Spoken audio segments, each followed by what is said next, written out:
All right. So first of all, good afternoon, and thank you for joining. I know it's Thursday. It's crazy at Dreamforce. So many sessions going on. So taking out the time at this hour of the day when most of you might be catching flight tonight or tomorrow. So thank you for joining today. Before I kick it off, can I ask how many people attended Mark Benioff's keynote session on Tuesday morning? That's great. So I think one of the key takeaways that I took was when he talked about the Customer 360 as the holy grail of CRM, of services, right? If I could ask you to just not be close to the speaker there, because it's going to cause feedback. Thank you. Okay, sounds good. So that's the topic that we're going to talk about today. You will see the journey that Devetta James is going to talk about. So with that, let me just go into the introduction. So my name is Vinay Arora. I lead our North America practice for IBM for what we call the digital platforms. So it includes all the commerce, marketing, content solutions. And this is where we kind of bring the strategy, the experience design, and the platform implementations all together to basically enable our clients' agenda in terms of the digital transformation. So I'm very happy to have Devetta James join us today, who's one of our most esteemed clients, AmerisourceBergen, a Fortune 10 company. And if you see over here, Devetta is one of the passionate, what she's passionate about. She has been with AmerisourceBergen for 13 plus years, and she has been driving business transformation as well as continuous improvement across the entire customer service and operations. And she has really driven a very customer-centric culture at the organization and driving more than 20% cost reduction over the last few years, driving towards what the customer experience should be, what the associate experience should be, and also leveraging platforms and tools and technologies like Salesforce at the heart of the transformation. So with that, I'm going to have Devetta James walk us through her journey at Amerisource. Yes. Thank you, Vinay. So to Vinay's point, thank you all for being here. It is Thursday on a 3 o'clock, and with this type of conference, this is the point in time where people are like, I am not walking another step to get to another session. I can't do it. And I may or may not, if I was not presenting, I may not have been in this session either. So thank you guys. The good thing is that we're gonna shake this up a little bit. I'm gonna run through a journey, but I really want this to be a conversation between us. Since it is a smaller crew, we have a chance to get a little more intimate in our conversation and really get a chance to walk through the importance of this type of strategy that we're gonna go through today. So. We'll talk about who AmerisourceBergen is, the challenges that we have, our roadmap and our solutions, and the impact that we believe that it's going to have on our business. So throughout any of the slides, please feel free to ask questions, and let's have a dialogue. So as AmerisourceBergen, we are a $175 billion company. We have over 22,000 associates, over 150 global offices, and we're located in 50 states. What this means is we are a company of acquisitions, right? We service over 50,000 customers. We ship over 3 million medication units a day.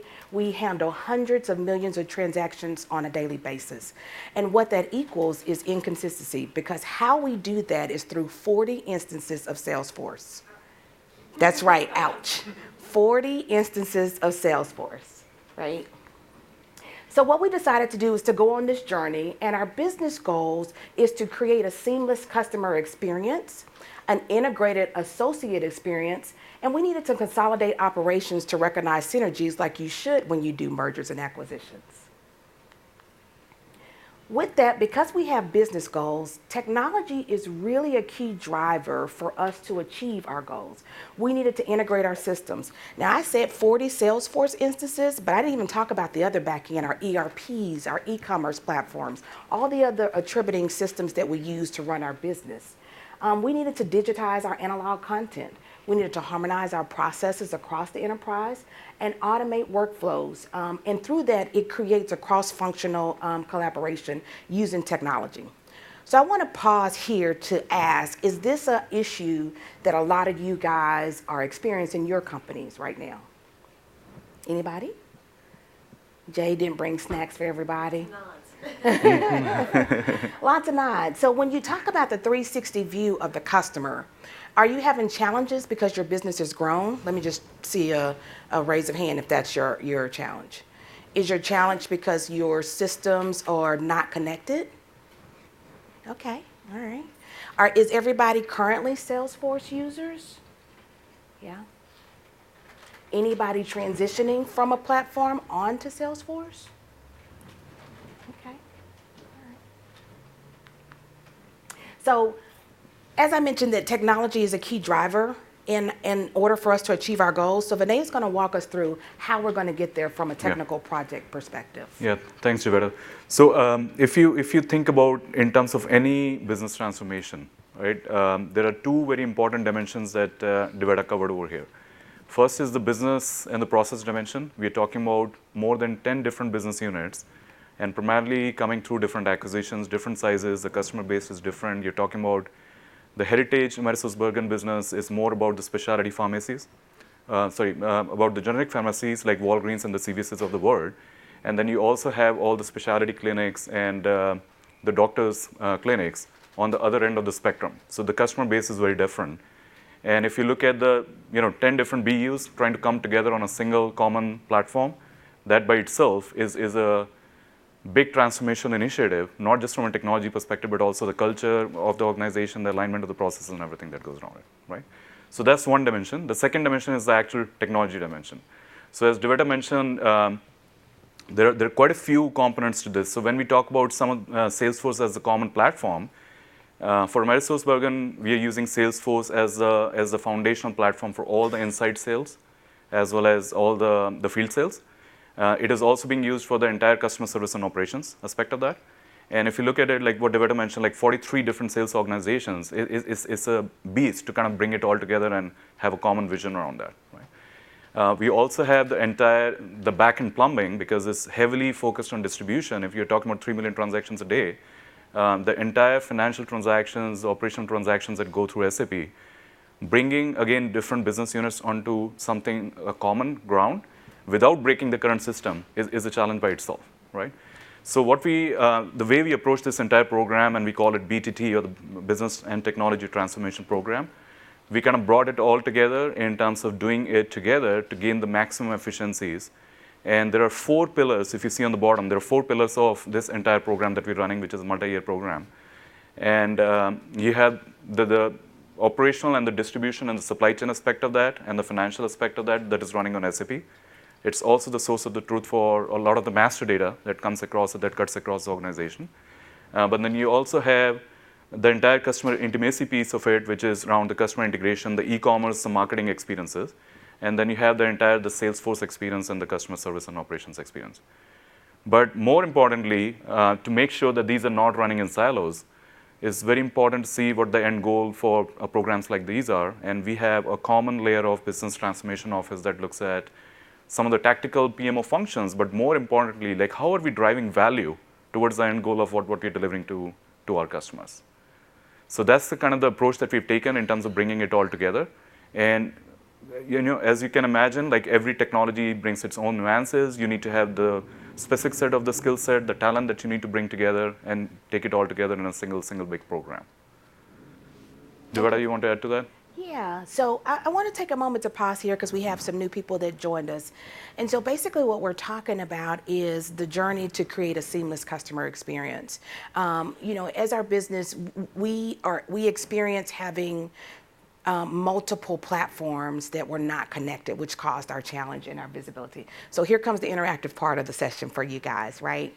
So not only am I here and I lead the customer operations portion of it, but we also have some of our technical team, some of the IBM. We couldn't do it without our IBM partner, our Salesforce partner, as well as our marketing partner. And we're bringing together all these systems to make a seamless customer experience. You saw on one of the previous slides, we call it one ABC. So across all of our business, we are trying to create an experience because the industry has really taken our customers to a space where in one point in time, we used to be very segmented. The customers never really crossed over. It was okay for us to not be connected. Well, now customers are going through their acquisition and their mergers. So now they're blurring the lines, and so we have to blur those lines as well so that they can be connected across our enterprise and make it easier for them to do business with us. So again, prepping you for the interaction part of the session. So who would like to kind of ask the question about or share your challenge about not having a 360 view and leveraging the expertise in the room to really understand how can you go about creating that journey within your organization. Anybody? No? Okay. We're coming back to another interactive part, and that means you interact. So this is what the scope of our project is. One of the first things that we had to do is, because we operated separately as businesses, we had different strategic goals, right? So what the technology path allows us to do, and what we had to do first in order to make sure that our technology path aligned, is we had to come together with our strategic alignment, right? We needed to make sure that we agreed on what we wanted our business outcomes to be and what our priorities were to get there. What that did was created a technical process for us so that we can migrate data. We can have master data management. We can work on integrations and middleware and really have minimal customer development so that we are not focusing on creating a custom that makes it hard for us to continue to be agile in our development. From this project, we also will have what we call enterprise processes. These are some of the teams that we're leveraging that have come together. We had different verticals. We've integrated vertically as well, and we've brought those teams together. And through the enterprise process, we will also have a seamless customer experience as well. It's nothing like engaging a company, and depending on who you engage with or what your point of entry is, you get a different experience. And what we wanted to make sure is that regardless of your point of entry, you experience a certain feeling as you're interacting with our brand. So what's the impact of that? We're in year 2 of a 5-year project. We are transforming the user experience. What that allows us to do is improve the velocity of our innovation. Everything is constantly changing. And why improving your velocity of innovation is important, because we had so many different systems, we were at different levers in the innovation process. And we were kind of splitting our resources across versus all pulling together and have them focus on one platform to constantly innovate on that same platform. So we never could be aligned because our starting points were all different, working across different systems. And the one that makes my bosses the happiest is that it reduces the cost of our ownership, right? Now we can leverage synergies. Now we can share and reduce our technical debt. And the smarter that we work and the smarter that we build our technology allows us to do things faster. It allows us to gain efficiency. Within our project, we are integrating the sales cloud, the service cloud, the marketing cloud. We're using bots, all of the technology, and we are omni-channel. We use live chat, phones. Believe it or not, there are customers that still use fax. We do have fax integration as part of our Salesforce platform. One day, maybe people will get off of fax, but it doesn't look that way because we have a very high volume of faxes. But it's really important that regardless of the channel that the customers engage us on, they get the same experience. We're able to have a fast response to their need and have a first call or first inquiry resolution. Make sense? All right, so interactive part of the session. These are the key takeaways, right? There is value in using technology to unify cross-functional teams. What the integration and what this project will do is I have teams that sit all over the country, and right now they follow individual processes. And I don't have a very good redundancy strategy. What the technology allows me to do, and what we've done in the first phase, is now I have redundancy across the US. If one of my sites goes down because of the weather or electrical or whatever the case may be, I'm up and running and can transition those calls and those interactions to another contact center, and it's seamless to the customer because we're on the same platform.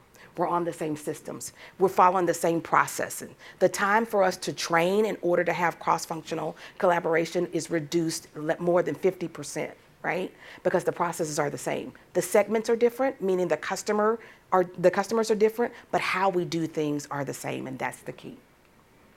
We're using an agile model that allows us to do quick releases, 2-week sprints.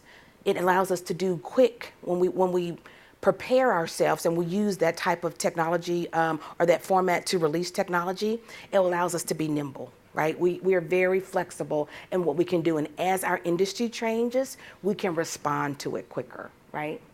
And the most important takeaway is that you need the right platform and the right partners to help you to be successful. And so I'm very appreciative to the IBM and the Bluewolf team, as well as our Salesforce partner, right? That the platforms have been very instrumental in us growing our business and driving our business to where we are today. So, interactive again. Which y'all haven't done good on the other interactive parts, I'm just saying. So, like, this is your last chance. Sure. I'm ask a question.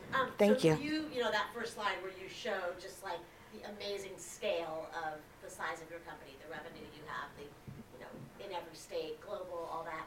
So for companies that might be a little smaller who are going through similar transformation, how do you sort of develop some personas that when you talk about your customers that you really try and target toward to make sure that if you have, a range of customers like you do, you're kind of hitting everybody where it's going to help them the most? Yeah.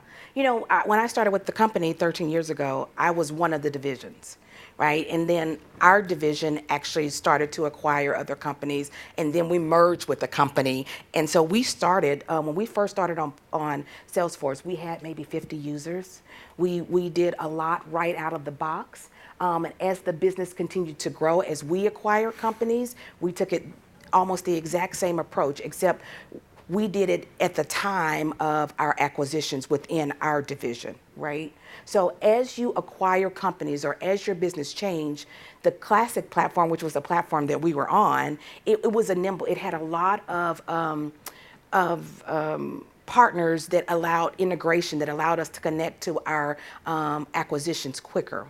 The reason we had to pivot at the scale that we're pivoting now is because a merger of a very large one allowed us to say, you know what, we have the opportunity to take a step back and almost start over. The reason why we wanted to start over because of Lightning, right? It offers an amazing capabilities that we don't have on Classic, right? And a lot of things that we build custom in Classic are out the box in Lightning. So whatever your starting point, it all starts with aligning with your strategic outcome. What is the business outcome that you want to have and why? And then you roadmap it to get there. Change management is a huge thing. If you don't have the experience, even a company as large as our company, where we have a huge technical team, right? We have a huge technical team. We still partner to make sure we're using best practice. Because sometimes who is the one that's in your way? Yourself, right? So we leverage the experts in the technology space to help us to make sure we are focused on our best practices. We are not pivoting away from, because they're non-biased, right? Like, it's nothing like you saying, well, our process works really well. Well, when you have someone that's really experienced in the new technology, they can say, well, that process works well, but you know what? You can do it 10 times faster if you leverage this. And that's the key. Yes. Coffee's kicking in now, so. All right, interactive. Come on, Andrew. So you're talking about the change that you guys are making as an organization, how you're doing business. How did you, was there a restructure to have this kind of change come about? I love that you showcase cross-functional, and that's some of the major challenges we all have, right? Because we all have to do this effectively, we have to change our KPIs as an organization. And I'm just curious how you guys restructure yourself. I saw the PMO references that run through there. Did you come up with a chief customer? Yeah, we actually started a transformation office. That was kind of our first step. The leaders of our organization said that, we needed to be more integrated. And the first step that they did is they started a transformation office to say, how do we go about, what does integrated mean? That had to be defined first. And integrated mean is that we had to eliminate the silos that we were operating in within our business, right? We function as individual companies that was part of a big company. And the voice of the customer is really what pushed us there. We were fine. Right? We were happy where we were going. We were making good money. It all rolls up to one big pot. But the customer said, I need you to be easier to do business with. And when we started researching that and started understanding what they meant, they had to call 4 different customer service teams in some instances. Sometimes they had to call 10. It all depends on who they interacted with within our organization. And to them, they see the same logo at the bottom of everything they're doing. It's like, why do I have to call 5 different people? And we didn't really talk to each other, right? We were all in different locations. We had no reason to talk to each other. Our business was our business. Their business was their business. I mean, we all knew who the big boss was, but I mean, in the scheme of our day-to-day, it was our day-to-day and it was their day-to-day. So that was our starting point, the business transformation office, and then we created a huge change management strategy. It was the only way, because we needed to, when you integrate cultures, that's tough. Right. And Devada, if I can just add to that. So the transformation office, the mandate or the charter doesn't stop at the kickoff of the program, right? Even right now, when the program is a multi-year program and we go through all these changes, the transformation office is still very closely involved in looking at the value that we're delivering, because the business is not going to stop. It's dynamic, right? New things keep coming up. There are new changes. Their priorities keep changing. Different business units will keep on, expanding their businesses. So this is such a critical component that, even before you think about implementing the technology, I believe you spent like almost 8 to 12 months to get the entire transformation, what I would call like the charter, ready, that this is how we're going to go about it, this is what the end goals are, and how we will proceed on that. Foundational organization is what we had to do first. To get that rolling there, right, because it's such a big effort, I'm sure, did you guys key on a limited number of use cases just to begin running with that, or was there more of a big bang approach? It was a big bang approach. We were like, we go big or go home. We decided to go big. Yeah, but there is another reason for that, because see, again, if you think about it like in an organization like this, if you're starting from scratch, taking an MVP approach always is a great approach, right? In this particular case, when you're trying to bring multiple business units together, the level of parity is different. Your least common denominator is not here, it's actually here, because nobody's going to give up on what they're doing today, right? So we contemplated on that quite a bit in terms of how to approach it. And if we try to segment the business, then you cannot deliver the value that we're looking for. So it's big bang, but again, it's a phased approach of big bangs in terms of how we're going about it. Yeah. You had a question? Expand on that point about the different entities.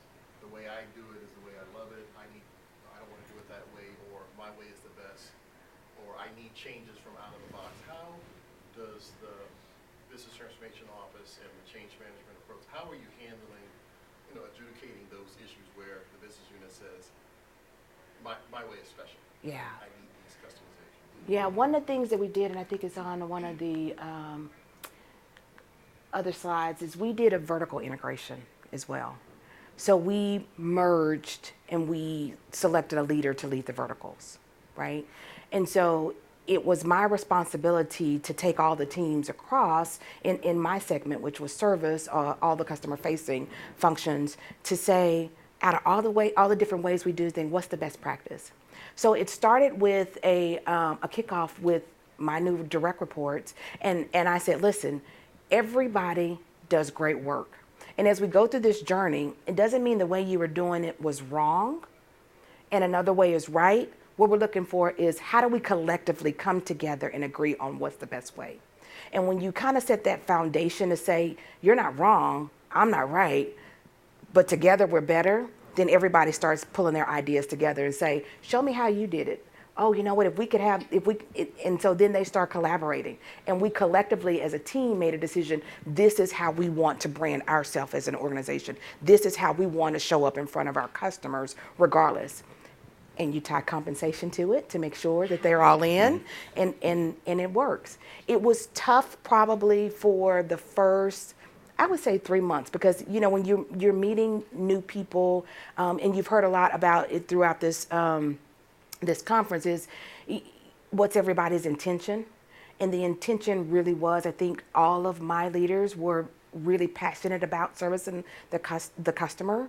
And so we needed to put that passion together to service the customer the best way. And when they recognized that was the intent, it really allowed us to really rock and roll and to develop the best use cases. So it was change, which is why the change management was key, because it was change not just in one area, it was change in everybody's area. Great question. Yes, ma'am. Yeah, so when there was a conflict between two different groups, how'd you make the call? I try to lead through a democracy type, with me having the final say-so if needed. And so we have, the good thing is that my team is an odd number. And so we never really had to pull that trigger, because it's important for me for them to be invested in this scenario. And so they really did come together and say, and there were times where the specific situation, it didn't matter to one of the people on the team, so they chose not to vote. And then I just facilitated. Well, why are you so passionate about this side? Or why is this different? Or what's your thought process? What is it that you don't like about this? And then it helped them to pull it out. And sometimes it'll just be like, y'all are saying the same thing. Y'all just don't realize y'all saying it. It's one of those days where, it's just one of those days. But you guys are saying the same thing. You're just approaching it a different way. And if the outcome is the same, then why can't we take a little piece of this and a little piece of that? But did the transformation office, did you have a final say? The transformation office, I was mandated to make it one. Right? They did not mandate how the one would be. Yeah. They allowed our teams to really develop that. Okay. Yep. Yep. So the different groups came in knowing that they needed to go. Yep. Yep. It was part of the communication.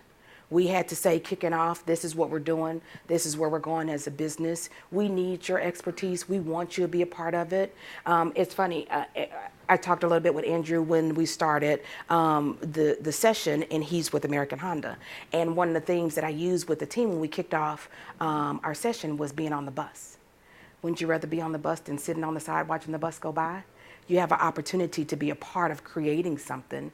You have value, and we want to understand that value. Bring it to the table and let's talk about it. And that's how we got things going. Yes, ma'am. You screamed too much last night at the concert? Oh. So with a project this big, I think that one of the metrics for success is user adoption. So how do you feel like as you roll this new Salesforce on, how do you measure user adoption? So when you think about, are the users getting in the system, getting acclimated, comfortable with the new functionality, measuring the adoption kind of, in my mind, would determine the success, like how successful. So thinking of just creative ways of measuring that has been on my mind. So I was just wondering if you have any tips or ideas on how the project team could make sure that that's a part of the role.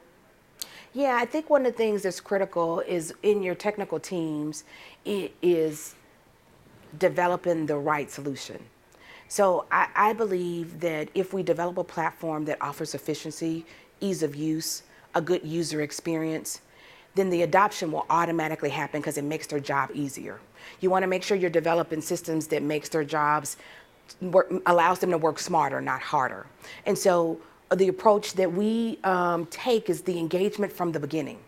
So it's not just my leadership. They're deciding on this is what we want to be. And then we have the front line that's a part of developing how to be. So their excitement and their engagement in the project is how you foster adoption when you get to the go live point.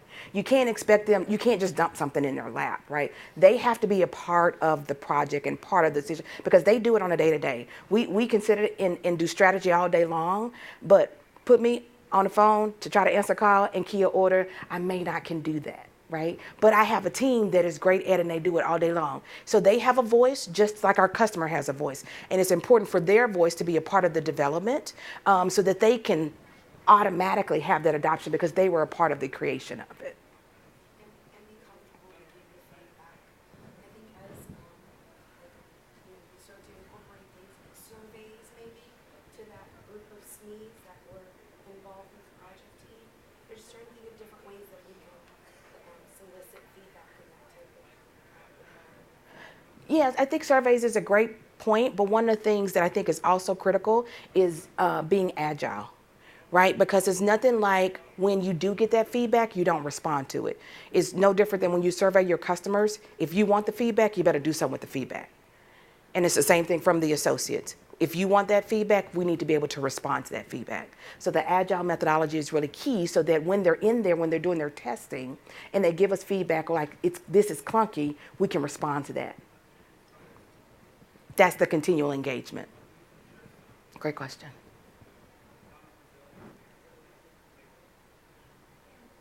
Yes, ma'am. Some of the details of Lightning that makes you want to move that direction. I would say, me personally, what I like about Lightning is the user experience it gives. So I may or may not be that type of person that doesn't like change.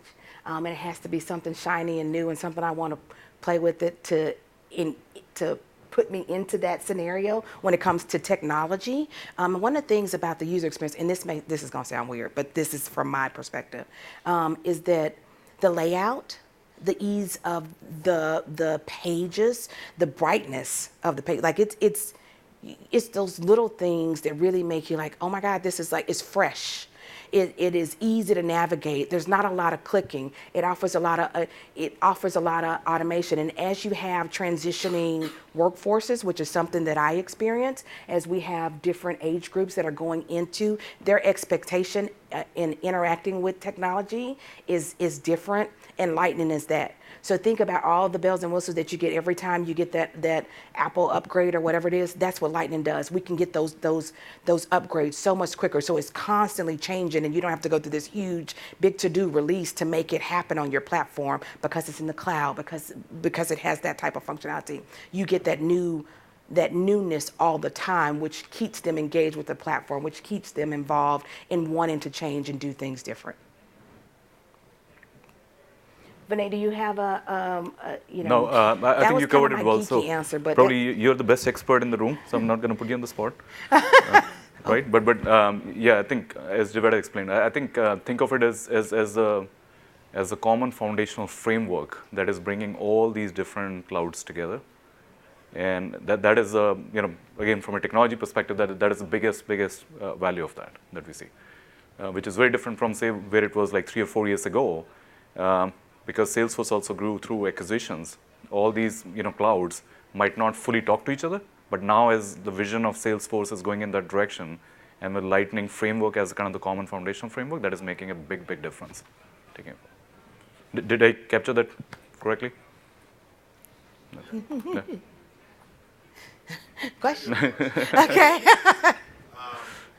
Outside of your work with us at Salesforce and with IBM and a variety of, I'm sure, other consultants or organizations that you work with, how important is peer-to-peer or executive-to-executive interaction in terms of developing a vision or implementing a similar solution to someone that you may have met at a dinner or at an event here? I mean, how much thought does that go into change that you make at AmerisourceBergen and in your service strategy?